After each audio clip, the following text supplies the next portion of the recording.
Hey guys, and welcome to Quality Shot. You know, I'm going to say straight away, make sure you click that subscribe button, click the notification button to make sure you get notified of all the new vids. And of course, like this video. Why not? Share it with anyone who you think is interested in tennis or interested in just listening to tennis. And also, what do you think? Comment? Yeah, I think you guys have got to comment on this video as well. So please make sure you leave a comment as well. Why not? Okay, let's go straight into this because, look, three matches to get through. I was expecting it to be the usual, both women's semi-finals on the Thursday, both men's on the Friday, but for some reason they've done a 3-1 split. So tomorrow it's just one singles match, which is the Medvedev versus Tsitsipas semi-final, and three today. So let's go straight into it. So first of all, we had the Osaka versus Serena Williams match.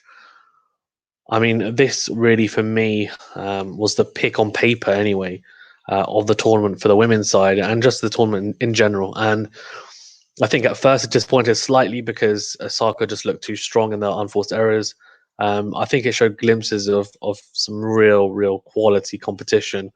But Osaka in the end just too strong as I kind of predicted. And Serena Williams is, as I said, probably potentially the GOAT just in tennis or in anything apparently.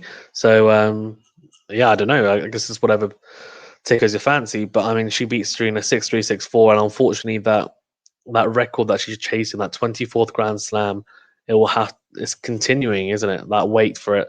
I don't think she's won a Grand Slam since I think it's 2018, 2017. So it's been a few years now, similar to Roger, and both are 38, 39. So look, I mean, I don't think it's the end for her. She was in tears after in the press conference, and it's difficult, I think, to see a player who's so great really struggle because I think she puts a lot of pressure on herself, and she really wants that 24th one.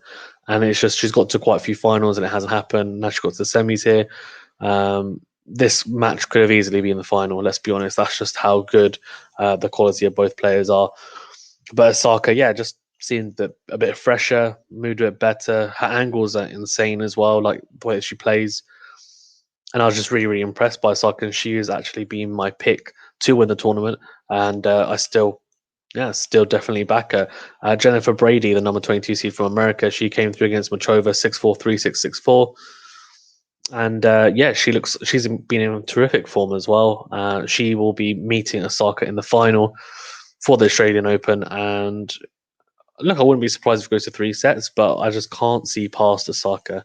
But you never know. It's a Grand Slam final, but I think maybe the experience that Osaka now has, considering she's won three Grand Slams, Brady obviously doesn't have that type of experience, having won Grand Slam. So it's going to be difficult. It'll be an uphill struggle, but look, you never know. Tennis is a crazy game, and I just think it's going to be fantastic to see. And Osaka, man, I mean, against Serena, I mean, some of the winners Serena was hitting was incredible. But one thing that maybe I think, sorry, just to go back to that match, is just Serena, now more than ever, there seems to be more unforced errors in her game. It's just ridden with it, and they just come from nowhere. I don't know what it is. I don't know whether it's just someone was saying that her movement used to be a 10 out of 10, but now it's actually more a 7 out of 10, which is still very good. And everything else is perfect to serve, forehand, backhand. And actually, the reason why she's making these errors is just because, unfortunately, her feet are just not in the right positions when she's hitting it. That could be the case. She certainly moved a lot better than I think we've seen her for maybe a year. I thought she moved quite well. Osaka obviously is a lot fresher. She's younger. She probably does move better than Serena, I'd say, as well. And look, I think we have to take into consideration, like just like Federer, they're both great movers, Serena and Roger, but the younger crop coming through are just as good, if not better. And with the expectation on people to the way they move, it's just people will see players like Novak and just think we should have to do that as well. Like, okay, if he can do that, then why can't we? And you'll see more people like that, and then it makes it just twice as hard to win Grand Slams, I think, for the older players. So, look, I mean, Wimbledon, I think should be looking at Wimbledon to win a Grand Slam. Um, It's a unique surface. She's got history there. But let's see, let's see. I don't think it's the end of Serena Williams. Someone questioned her and said, "Look, is this a farewell?" Because she waved and put her hand on her heart, and it was this very long, I think, emotional goodbye. And uh, they took it as maybe she's retiring, and she said she wouldn't tell anyone, even if she was. So fair enough. And yeah, I don't think she's going to though. I don't think we've seen the end of her. I think, and I wouldn't be surprised if she wins the Grand Slam this year. I've said it. I just wouldn't be surprised. I think if she's got the best chance of winning one, it's probably at Wimbledon. But let's see. Similar to Roger, to be honest with you. Okay, let's go on to. So Brady, as I said, beat Muchova 6-4, 3-6, 6-4. But really, I think the match for me, I mean, Djokovic versus Karatsev, as I said, I watched pretty much all of that. And I mean, Djokovic is just, yeah, no sign of an injury. That's what I'm going to say. And I don't think it's controversial. I just think it's just a fact. Like, there's no sign of an injury, I don't think. I mean, he's still saying he has one. Maybe he does. Maybe it's just the painkillers. But I mean, the guy just moves like lightning. And it's not just moving like lightning. His flexibility, the way that he retrieves balls, it's just incredible. It really is. And all I can say is wow, when you watch him. And the issue is that someone like Karatsev, who's never played Djokovic, never ever played him, first time playing Djokovic, and I said this on the stream, the hardest thing to do in tennis, the hardest challenge is beating Rafa, right, on clay at the French Open. But the second hardest thing to do for me is to beat Djokovic on the Rod Laver Arena, right, in the Australian Open. And not just in the Australian Open, but in a semi-final or final. Because guess what? He's never, ever lost a semi-final or final at the Australian Open. So 9 people tried in the semis and 9 failed, and 8 people tried in the semis and 8 people failed. 8 people also tried in the final, and those 8 people failed as well. So Novak has a 100% win record in semis and finals in the Australian Open. So, I mean, it's just incredible. He's won that 8 times. The dude is just, it's really like a home ground for him. It really is. And I just think, yeah, it's the closest thing that you'll see to what Rafa has with the French Open, to be honest with you. And Novak is just, yeah, I mean, he's just phenomenal on the surface, on hard, on any surface, to be honest with you. He's phenomenal. He is. I can't take it away from him. I think out of Nadal and Federer and him, if you want to look at the guy who's the most well-rounded on all surfaces, probably him. Whether he's the greatest ever, that's a discussion for another video. I'm a massive Nadal fan. I love Rafa, absolutely love him.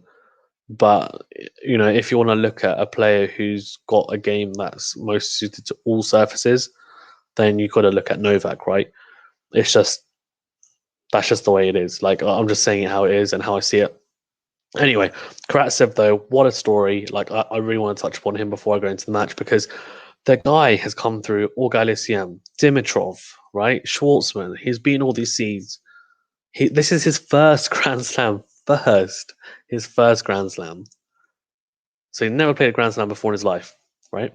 Comes here, and next thing you know, he's in the semis. A fantastic run. The dude looks like he's got some great potential. He's 27, so he's still got some time. Interesting that he's never ever played at a Grand Slam before. To be honest with you, I'm surprised given the talent he's got. But he's gone on this unbelievable run. His backhand looks solid. It looks big. His forehand again looks solid. Decent serve, not the biggest though, I'd say. And at the net, he looks okay. I think he's got a decent all-round game. Venue was saying to me, "What I'm interested in seeing for the rest of the year." So am I. I don't know how well he'd do at the French. I don't know whether his game is suited to the clay, and if he would even be playing the French.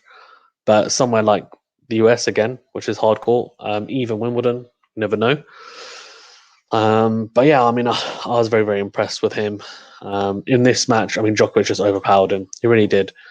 The first set was just really all Djokovic, and then 6-3, and then the 6-4. To be honest with you, Karat said this was his chance because he was 5-1 down in that set, but he hit some fantastic return winners, like unbelievable, like a couple of forehands down the line, incredible. Couple of backhands down the line as well, coming into the net after a good approach shot. I mean, it was just everything was starting to piece together, and he went on a run where he won 3 games in a row, including one break of serve. So he was 5-4, and at 5-4, because Djokovic had broken him twice, he had to break Djokovic again at 5-4. But Djokovic managed to hold, even though Karatsev, I think he had 2 or 3 break points, and Djokovic though I have never seen him serve so well as I have in this semi or the quarter.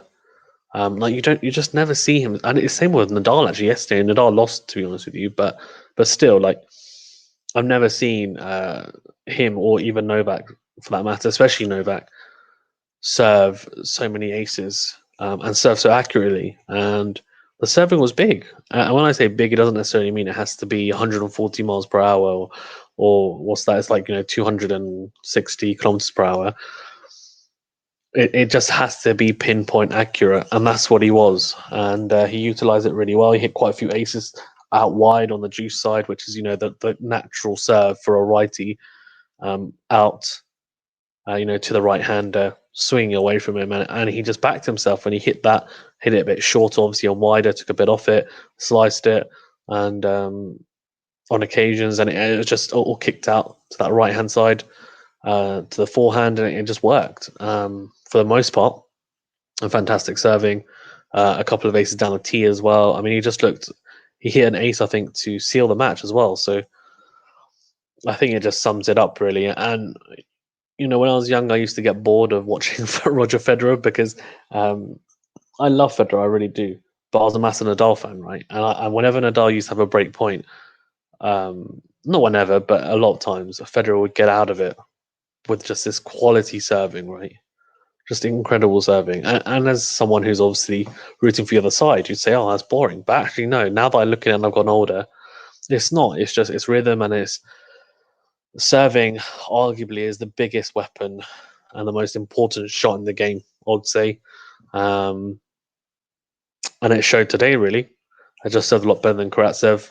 And we know how good a returner he is, probably, if not the best, one of the best returners ever, Novak, and incredible performance. And he'll go into the final as the favourite. He went into this tournament as the favourite, and he'll go into the final as a very, very big favourite.